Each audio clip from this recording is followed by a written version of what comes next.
Good Morning Business, French Tech. Il est 6h43 sur BFM Business et sur AMC Découverte des voitures électriques, des produits électroniques. Le besoin en batterie est exponentiel et la question du recyclage, elle devient absolument clé. Ça tombe bien, c'est le boulot de Battery, B-A-2-T-R-I, qui tente d'extraire cette black mass à l'intérieur de la batterie pour la réutiliser. Dedans, il y a des matériaux comme le lithium, le nickel, le cobalt. On est avec Maxime Trèves. Bonjour, vous êtes le président et cofondateur de Battery. Vous annoncez une levée de fonds de 10 millions d'euros pour recycler ces batteries au lithium. Ça y est, avec ces 10 millions d'euros, fini le laboratoire, on va passer à l'ère industrielle. C'est le moment de l'usine désormais. Exactement. Donc Battery, qu'est-ce que c'est ? C'est une entreprise de recyclage lithium-ion qui se focalise sur les premières étapes du recyclage dans cette boucle où il va falloir faire du pré-traitement, du raffinage pour pouvoir réinjecter ces métaux dans des nouvelles batteries. Et donc nous, on se concentre sur cette première étape qui est le pré-traitement, qui consiste à récupérer la matière, les batteries en fin de vie, les déchets de Gigafactory et aller les démonter, les broyer et séparer mécaniquement les différents composants qui sont dedans pour produire cette fameuse black mass, cette poudre noire qui est très recherchée par les raffineurs, qui, eux, par des étapes de raffinage par la suite, vont aller séparer ces métaux stratégiques que sont le nickel, le cobalt, le lithium. Alors, avec cette levée de fonds de 10 millions d'euros, vous allez pouvoir donc construire une usine. Elle sera où, cette usine ? Cette première usine sera à Saint-Laurent-Blangy, dans la commune d'Arras, dans les Hauts-de-France. Décidément, les Hauts-de-France, c'est la région des batteries. Hein. Les Hauts-de-France sont très accueillants, sont extrêmement dynamiques. Les élus locaux, vraiment, nous donnent l'envie de venir s'installer chez eux. Et c'est une région qui a un grand savoir-faire, donc on est vraiment très heureux de s'y implanter. Et ces 10 millions d'euros vont nous permettre d'ouvrir cette première ligne de pré-traitement cette année, en fin 2024. Alors, combien de salariés vous allez chercher ? Parce qu'attention, parce que la guerre des talents, là-bas, c'est compliqué dans le Nord, parce qu'il y a tellement de projets, Vercors, tous les gigafactories de batteries. Il y a beaucoup de projets et c'est justement ça qui est excitant, c'est qu'il y a un besoin d'accompagnement de toutes ces gigafactories. Il faut créer tous les services annexes, dont le recyclage, qui est porté par tout l'environnement réglementaire qui demande à ce qu'on recycle. À terme, le site aura plus de 70 salariés, des opérateurs sur les lignes qu'on va pouvoir former nous-mêmes et qui vont pouvoir effectivement principalement opérer toute la partie de démontage de ces batteries. Ce qui veut dire que vos clients, par exemple, c'est Vercors, et vous allez réutiliser eux ce qu'ils vont vous fournir, leurs déchets, quoi. Absolument. Alors il y a plein de quantités de clients, de typologie de clients, puisque vous avez des batteries l'approvisionnement d'abord, sur votre approvisionnement. Absolument. Il y a les gigafactories effectivement qui produisent ces batteries et qui, quand elles les produisent, ont des quantités de déchets très élevées, surtout à leur démarrage, puisqu'elles doivent se roder. Et ça peut représenter entre 10 et 20% de leur production.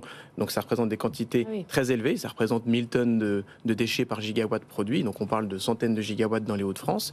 Mais ça peut être des constructeurs automobiles aussi qui essaient de récupérer leurs batteries. Ça peut être des éco-organismes qui collectent tous les outils portatifs. Ça peut être des batteries de stockage d'énergie. Donc tout ça sont des multiples sources qu'il va falloir récupérer. En plus, j'imagine que maintenant, les obligations de RSE font que ceux qui produisent des batteries et des déchets doivent faire en sorte de les recycler. Donc ils vont s'appuyer sur vous. Vous allez être un peu... Absolument. La batterie, la directive batterie qui est sortie en 2006 a été ajournée en 2023, l'été dernier, avec une réglementation qui justement commence à fixer des quotas de taux de recyclage, qui commence à demander à ces fameux producteurs de batteries d'utiliser une quantité de métaux recyclés dans leurs nouvelles batteries. Tout ça dans l'objectif de la souveraineté européenne, parce qu'on est quand même dans un marché mondial. Les batteries, c'est un marché qui est mondial. Et à l'échelle européenne, nous, on importe ces métaux, c'est bien, mais une fois qu'ils sont importés, il faut qu'on arrive à les garder en Europe. Et en faisant le recyclage, c'est une des manières de le faire. Ce qui veut dire que votre usine à Arras, c'est une usine de désossage. Vous allez avoir des tonnes de produits et vous les décomposez. Alors, certains produits ont besoin d'être plus démontés que d'autres. Une batterie de voiture qui est très grosse, ça peut faire jusqu'à 350 kg, alors qu'une batterie de téléphone portable, c'est quelques grammes. Chacune ont des chimies différentes. Il faut arriver à les trier, effectivement. Et puis après, les recycler ensemble. Effectivement, ça va consister à les démanteler, puis les broyer, puis mécaniquement les séparer. Où d'un côté, on aura tout ce qui sera les résidus qui ont moins de valeur, le cuivre, l'aluminium. Et de l'autre côté, tout ce qui a de la valeur, cette fameuse black mass, donc qui est du graphite enrichi, du nickel, cobalt, lithium et autres. Tout à l'heure, vous avez prononcé le mot de souveraineté. Évidemment, vous allez être un morceau essentiel de ce puzzle de la reconquête de la souveraineté française, notamment en matière de métaux rares. Est-ce que c'est pas trop tard ? On a l'impression quand même que la Chine, les États-Unis sont très en avance dans la captation de ces matières stratégiques et dans leur utilisation et recyclage. Est-ce qu'on peut y arriver, nous ? Alors, la souveraineté, effectivement, elle va passer clairement par le recyclage. on n'est pas en avance, mais on voit qu'il y a des investissements massifs et c'est excitant de voir ces gigafactories qui poussent comme des champignons. Maintenant, il faut aussi accompagner ça. Et en capacité de recyclage, non, il n'y en a pas du tout assez en Europe. L'Asie a 10 ans d'avance sur nous. Ils ont compris, ils ont commencé à travailler sur les batteries il y a très longtemps. Ils ont accès au capital, ils ont une culture industrielle et ils sont donc en avance sur nous de plus de 10 ans. Les Américains, qui ont une culture peut-être un peu moins industrielle, mais eux ont accès au capital, la compensent par de l'argent.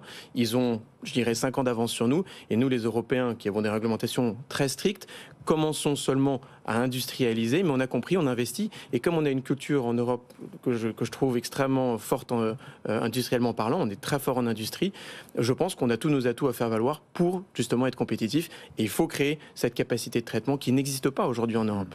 Mais comment ça se fait que des boîtes comme Verkor, elles n'ont pas elles-mêmes leur activité recyclage déjà intégrée ? Alors, les gigafactories, les 3/4 des gigafactories n'ont pas d'activité de recyclage intégrée. Certaines le développent, comme Northvolt, qui est le leader européen. Verkor en parle. Et ils ne pourront pas tout faire. Leur métier, ça reste quand même d'abord de produire des cellules, de produire des batteries. Et ça reste quand même le cœur de leur métier. C'est déjà très difficile, je pense, de commencer à produire des batteries avant de se concentrer sur un autre métier qu'est le recyclage. En revanche, oui, elles ont besoin de travailler avec des recycleurs ou avec des spécialistes pour s'assurer en réapprovisionnement de matière. Alors quand même, vous êtes une start-up.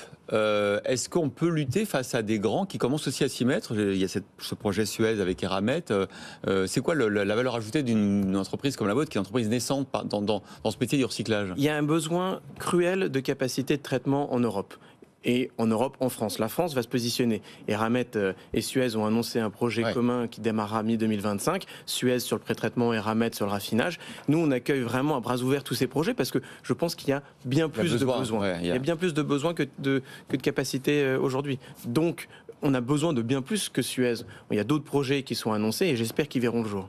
Merci beaucoup et longue vie donc à ce beau projet batterie BA2TRI, on le dira jamais assez, d'avoir été avec nous ce matin. On n'a pas fini de parler de batterie ce matin parce qu'à 7h45 on sera avec Hervé Boeuf, le PDG de Tiamat. Tiamat qui fait des batteries au sodium. Pour l'instant, c'est juste moins de lithium. Oui, mais pour l'instant c'est juste dans les tournevis, mais il y a Stellantis qui vient d'investir dans le projet. Électrique. Oui, électrique, des tournevis électriques, mais pour l'instant on en est là. On n'est pas encore aux voitures, mais Stellantis y croit puisqu'ils ont investi 15 millions d'euros.